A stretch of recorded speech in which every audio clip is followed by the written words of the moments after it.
démarrer à Cotonou et environ. C'est toujours un plaisir de vous informer. Mesdames et messieurs, bonjour. Les titres de cette édition. Distribution des cartes SIM aux bénéficiaires des communes de pilote du programme Besoké. La ministre des Affaires sociales a effectué une descente pour constater l'évolution de cette phase qui vient en prélude au lancement officiel de ce programme sectoriel de filet de protection sociale productive. Les détails dans ce journal. Prétendue présence de bases militaires au Bénin, le président de la transition au Burkina a affirmé qu'il existe des bases militaires françaises à Kandi et dans la zone de Porga qui formeraient des terroristes. Des déclarations qui ont fait réagir le porte-parole du gouvernement béninois. C'est sur ses canaux digitaux les précisions à suivre. Et puis, première session du réseau des femmes élues locales d'Afrique, chapitre Bénin, au titre de l'année en cours. Le renforcement des capacités de la fêtière des conseillères du pays est le point principal des échanges. Dans un instant, le développement. À nouveau, bonjour. Parlons social pour démarrer cette édition avec le gouvernement qui, à travers le ministère des Affaires sociales et de la microfinance, a mis en place le programme sectoriel de filet de protection sociale productive dénommé Besoké. Un projet qui vise à apporter assistance aux personnes vulnérables, notamment les pauvres extrêmes, afin de réduire la pauvreté au Bénin. C'est donc en prélude au lancement officiel en août prochain de ce programme qui donnera le top des transferts monétaires aux bénéficiaires que la ministre des Affaires sociales et de la microfinance, accompagnée de responsables à divers niveaux, a effectué dans l'après-midi du mercredi une descente à Cotonou, notamment à Gbégamé et à Missebo, pour constater l'évolution de la distribution des cartes SIM aux bénéficiaires des communes pilotes. Voici le compte rendu de cette descente avec Bouliat Sanossi et Ederon Pévi. Ici, dans les quartiers Gbégamé et Missebo à Cotonou, la ministre des Affaires sociales et de la microfinance constate l'évolution de la distribution des cartes SIM aux potentiels bénéficiaires du projet Besoké, entendez porter haut en langue Yoruba. Dénommé programme filets sociaux, ce projet productif est initié par le gouvernement au profit des personnes vulnérables, notamment les pauvres extrêmes. Le gouvernement du président Patrice Talon prévoit ces filets sociaux-là, une extension à pratiquement 150 000 ménages pauvres sur toute l'étendue du territoire national pour les aider à mener des activités génératrices de revenus. Donc ce n'est pas de l'assistanat simplement, mais il y a la subsistance alimentaire, mais il y a l'accompagnement nécessaire pour que ces personnes vulnérables puissent faire quelque chose et pouvoir s'en sortir et se prendre en charge elles-mêmes. Je vois que tout se passe bien pour les deux endroits que je viens de visiter. Cette opération se déroule un peu partout dans la plupart des communes actuellement, et là où ça n'a pas démarré, il y aura une feuille de route pour que cela puisse se faire, pour que effectivement dans le mois qui vient nous puissions vraiment lancer les transferts monétaires. 12 communes pilotes sont concernées par l'opération. Les chefs quartiers de Gbégamé et de Missebo, de même que les bénéficiaires, remercient le chef de l'État et son gouvernement pour cette initiative qui va certainement changer leur quotidien. Nous sommes au deuxième jour de cette opération. Les statistiques montrent que nous avons déjà atteint environ 10% de mobilisation. Nous en avons pour 3 semaines. Et donc, à terme des 3 semaines, nous comptons atteindre les 73 881 pauvres SEM qui sont déjà stabilisés. Celtis accompagne le projet déjà pour la distribution des SIM, et pour la partie enrôlement avec les différentes pièces autorisées par l'État, bien sûr, c'est moi, CIP, ainsi de suite. Et aussi, nous accompagnons aussi dans le paiement. C'est vrai qu'on n'est pas encore à la phase de paiement, mais après les enroulements, il y aura la phase de paiement, la phase d'assistance, où nous sommes disponibles 24 heures sur 24. Le programme Besoké vient en complément aux 4 volets assurance maladie, formation, microcrédit et retraite en cours d'opérationnalisation sous le projet ARCHE. J'invite la population à beaucoup de patience pour que toutes les vérifications nécessaires soient effectuées, et je remercie les différents acteurs pour tout le travail qui est accompli, tout ça pour faire reculer la pauvreté dans notre pays, et c'est une manière de vous rassurer de la volonté du gouvernement que nous mettons en place toutes les stratégies nécessaires pour pouvoir lutter contre la précarité et la pauvreté en quelque sorte. L'opération de distribution de cartes SIM se déroule normalement, toutefois des difficultés existent et sont exposées au ministre. L'opération qui a démarré lundi dernier prend fin le 28 juillet 2024. Et toujours dans ce sens, Innocent Assongba, spécialiste filets sociaux à la cellule d'appui à la mise en œuvre du programme Gbesoké, apporte des explications par rapport à ce qui va suivre après la distribution des cartes SIM aux bénéficiaires. On l'écoute au micro de Goliath Sanoussi et d'Eron Pevi. Le programme doit impacter 150 000 ménages pauvres extrêmes dans tout le Bénin. Nous avons stabilisé ça en 2 cohortes. La première cohorte concerne 75 000. Et donc à la stabilisation, nous avons pu réussir à stabiliser 73 881 mais pauvres extrêmes sur toute l'étendue du territoire national. Chaque bénéficiaire identifié et qui a reçu sa carte SIM va bénéficier à partir du lancement du programme un montant de 10 000 francs par mois pendant les 6 premiers mois. Pendant ces 6 premiers mois-là, le programme, il s'agit d'un programme productif. Il ne s'agit pas de l'assistanat. Pendant ces 6 premiers mois, on va commencer par renforcer la capacité de ces pauvres extrêmes à l'identification d'une activité génératrice de revenus, pouvant leur permettre de stabiliser leur niveau de vie.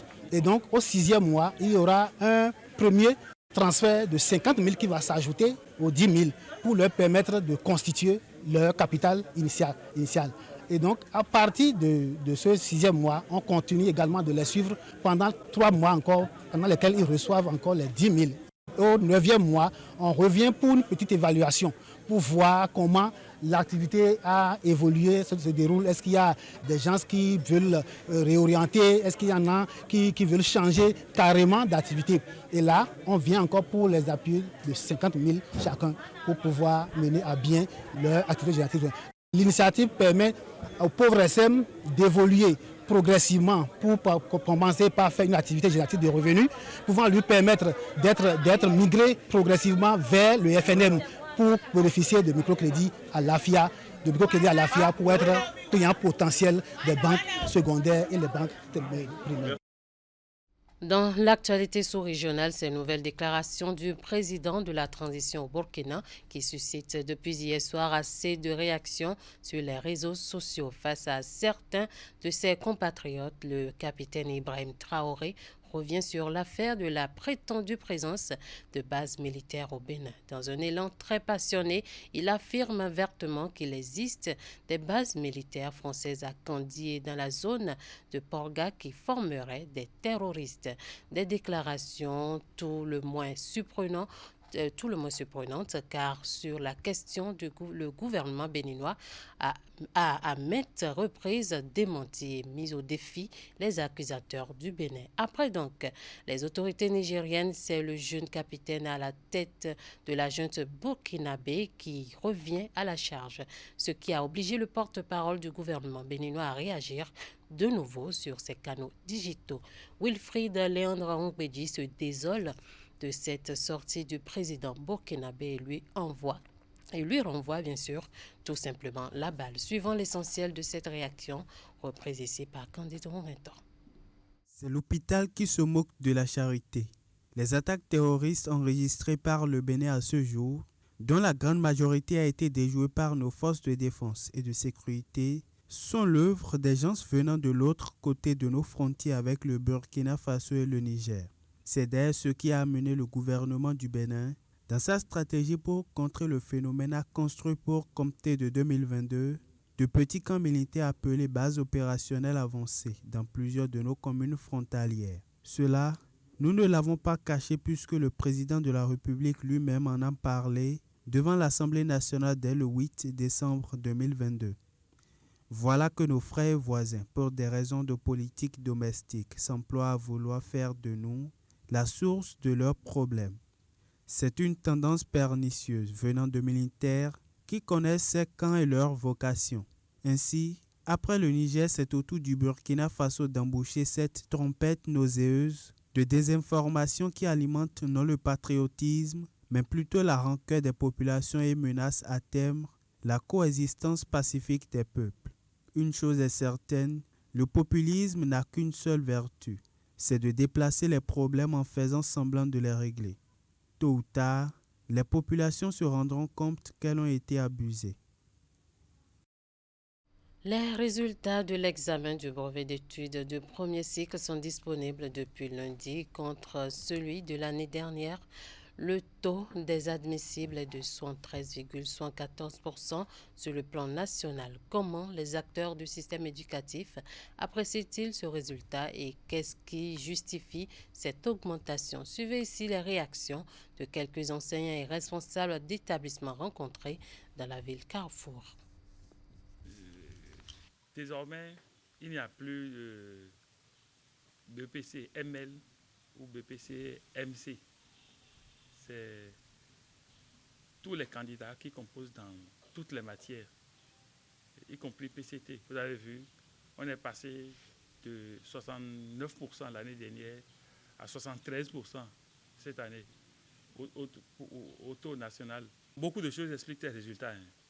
Vous avez constaté que depuis l'avènement du président Talon, les grèves perlées sont conjuguées au passé. Ces grèves avaient un impact terrible sur la formation d'abord et le rendement.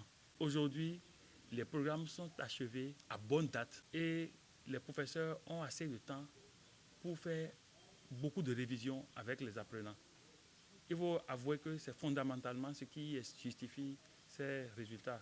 Vous voyez, le CGE de Boycon, nous avons présenté 403 candidats. Sur les 403, 358 sont admissibles. C'est beaucoup. Et ça fait donc un taux de 88,83%. Et il faut ajouter que la sédentarisation des enseignants. Désormais, le système de vacation est interdit. C'est conjugué au passé aussi. Les enseignants sont dans leur établissement. Et chacun fait ce qu'il doit faire et il n'a plus besoin de courir aux 4 coins du pays pour pouvoir joindre les deux bouts. Non. Par rapport à l'année passée où nous sommes à une soixantaine de pourcentages et cette fois-ci nous sommes à près de 73, sur le plan national. C'est une légère augmentation. Cela prouve que le système éducatif évolue et chaque professeur se défend à leur cause. Donc, je pense certainement qu'il y a une... Et si déjà dans les années à venir, il peut y avoir encore plus d'amélioration, ce serait encore très bien. Les professeurs ont travaillé, les enfants aussi ont travaillé, et ils ont été conscients du fait que à l'école, il faut travailler. Les professeurs, de leur côté, ou de notre côté, nous avons aussi pris conscience que ça va. Autrefois, les Grecs ont tache d'huile sur le rendement scolaire. Vous voyez, les Grecs sont partis et on a pris le prix et ça marche très bien. Ils étaient sur des propos recueillis par Imet Hélène Amoussou. Les travaux de la réunion sur la gouvernance des migrations en Afrique démarrés lundi 8 juillet ont pris fin mercredi dernier. Ces assises de Cotonou ont été organisées par l'Union africaine. Il était question d'évaluer sa politique migratoire en Afrique pour mieux répondre aux besoins de ses États membres. Les 3 jours d'échange ont permis aux participants de passer en revue la nécessité pour les pays africains d'harmoniser leur approche de la gouvernance de la migration et de définir les bases de la position commune africaine révisée sur la migration et le développement afin de la rendre plus réaliste et efficace. Les travaux ont pris par les mots de félicitations de la directrice générale des affaires consulaires et des Béninois de l'extérieur représentant le ministre des Affaires étrangères. Reportage. En substance, il est possible de retenir au terme de cette rencontre que cette nouvelle position fondée en droit et en fait est structurée autour de 8 thématiques et de 9 questions transversales assorties d'une stratégie de mise en œuvre. Je nourris donc l'espoir que les instances appropriées de l'Union africaine procéderont dans les prochains mois à sa validation selon les procédures appropriées. Elle pourra ainsi servir d'orientation à toute action et décision sur la question de la gouvernance des migrations en Afrique et dans le monde. Aussi, sera-t-elle désormais la ligne directrice pour les négociations futures sur la question dans les enceintes internationales. Mesdames et messieurs, au cours de vos travaux, vous avez également évalué le cadre de la politique migratoire en Afrique, tiré des enseignements pertinents des riches échanges que vous avez eus ici, identifié et formulé des recommandations pertinentes pour améliorer la mise en œuvre efficace de ce cadre au niveau national et régional en vue de l'amélioration de la gouvernance des migrations en Afrique d'ici à 2030. J'espère qu'une fois de retour dans vos pays respectifs, chacun de vous, chers points focaux, fera le suivi assidu de la mise en œuvre efficace de ces recommandations, de sorte qu'à l'évaluation finale, nous puissions enregistrer des progrès notables au grand bonheur des peuples africains. Mesdames et messieurs, je voudrais saluer au nom du gouvernement de la République du Bénin, en particulier au nom du ministre des Affaires étrangères, l'organisation de la session de renforcement des capacités des points focaux des États membres de l'Union africaine et des communautés économiques régionales en marge des travaux d'évaluation du cadre de politique migratoire de notre organisation commune. Ils ont tenu leur première assemblée plénière dans la perspective de mieux améliorer la qualité de la gouvernance du secteur agricole. Ce sont les membres du Conseil national d'orientation et de suivi du secteur qui vont notamment faire le point des activités menées depuis leur installation et faire des projections. Teddy Goudalo pour les détails. Installés en juin 2022, les membres du Conseil national d'orientation et de suivi du secteur agricole tiennent ici leur toute première assemblée plénière. Ils sont appelés à dresser le bilan des actions menées de 2022 à nos jours, à revisiter le mode de fonctionnement des démembrements de l'instance et surtout la présentation du rapport de suivi du secteur agricole. Depuis que notre conseil a été installé, nous nous sommes évertués à rendre opérationnels les organes. Et les CEDES ont été installés. Également au niveau communal, les comités aussi ont été mis en place. Et nous avons passé du temps à structurer justement, à opérationnaliser le cadre institutionnel mis en place, à nous doter des outils de travail. Et aujourd'hui, après un an, nous avons pu réaliser également quelques activités qui ont eu des impacts importants sur notre secteur.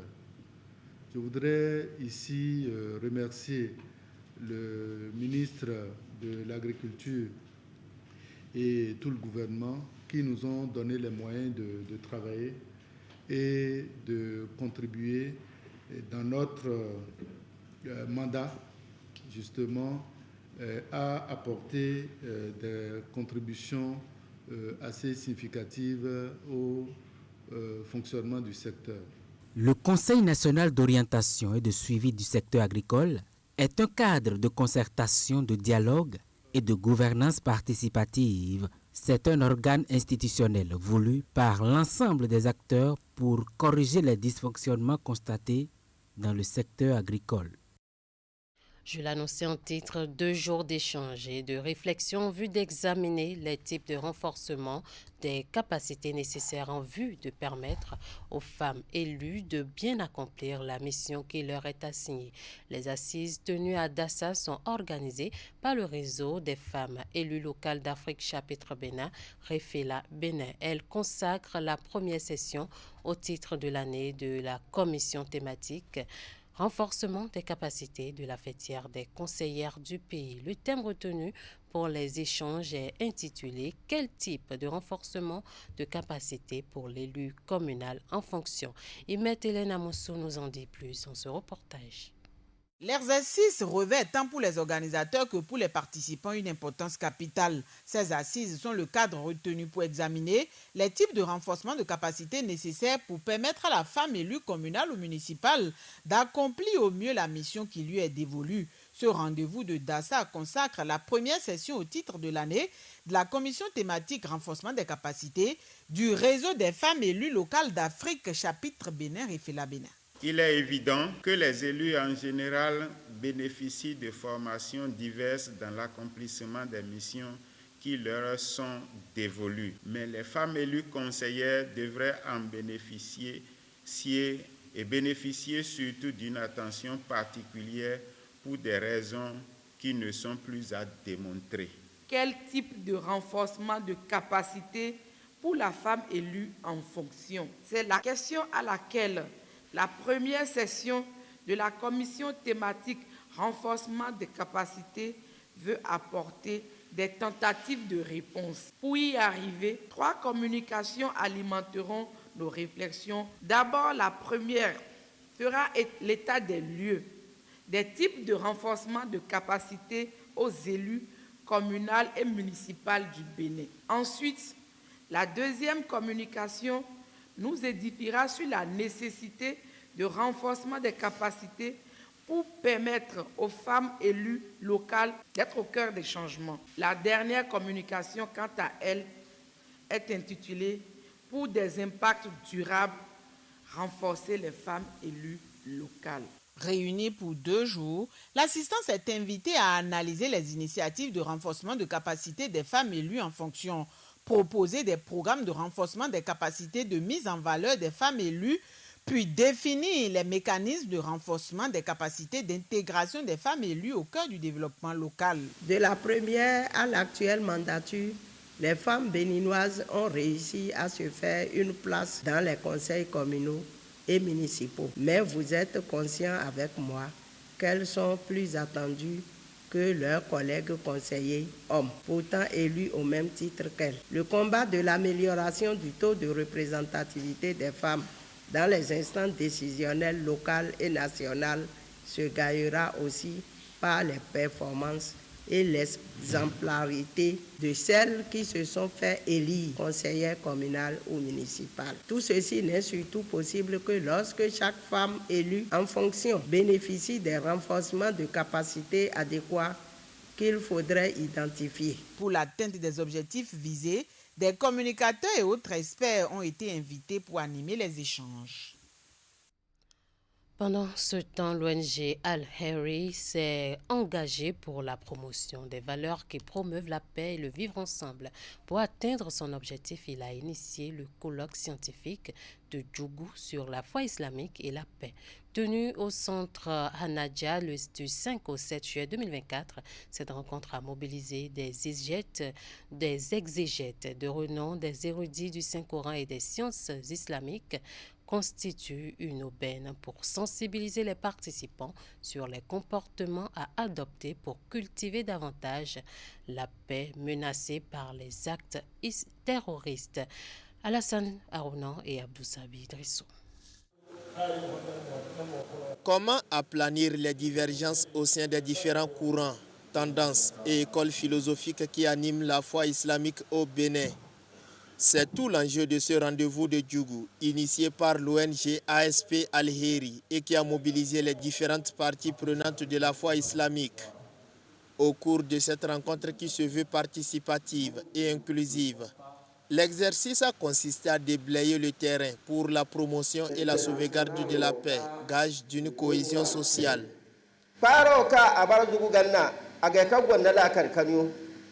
Pour les enfants, vous avez un lourd fardeau pour amener la paix effectivement dans notre société. Vous êtes appelés avec les sages à professer la paix, surtout la paix. Et je vous dis encore de faire un tour et de revoir aussi l'éducation à la base. C'est très capital. Je vais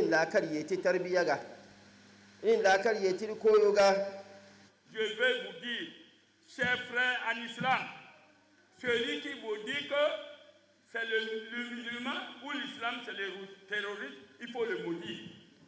Les vrais terroristes, ils les connaissent et le monde entier connaît les vrais terroristes. Et qu'est-ce qu'on appelle terroriste et djihadiste? Il faut que le monde laisse l'injustice. L'injustice. Aux côtés de ces guides religieux qui ont compris la nécessité de mener des actions de sensibilisation contre la radicalisation et les actes attentatoires à la paix, des autorités politico-administratives très préoccupées par la question liée au terrorisme. C'est une question qui préoccupe chacun, de l'État central aux différentes collectivités territoriales de notre pays. Et vous savez qu'au niveau de la sous-région, la paix est menacée. Et nous estimons que vos assises vont contribuer à apaiser les tensions qui règnent et à contribuer à la paix. Un colloque scientifique ne saurait suffire pour endiguer le terrorisme. Il faut que les musulmans s'organisent pour être sur le terrain de la prévention à travers l'éducation. Des échanges qui vont essentiellement tourner autour du thème la foi islamique et la paix vont permettre aux leaders religieux musulmans de découvrir leur rôle dans la prévention et la lutte contre le terrorisme. Selon les organisateurs de ce colloque scientifique, au-delà des séances de sensibilisation et d'éducation, cette lutte nécessite aussi des investissements en direction des jeunes sans emploi. Ainsi s'achève ce 13h au Bénin. Merci de nous avoir suivis. Merci à toute l'équipe de rédaction, de réalisation et de diffusion. Passez un bon après-midi en compagnie de nos programmes.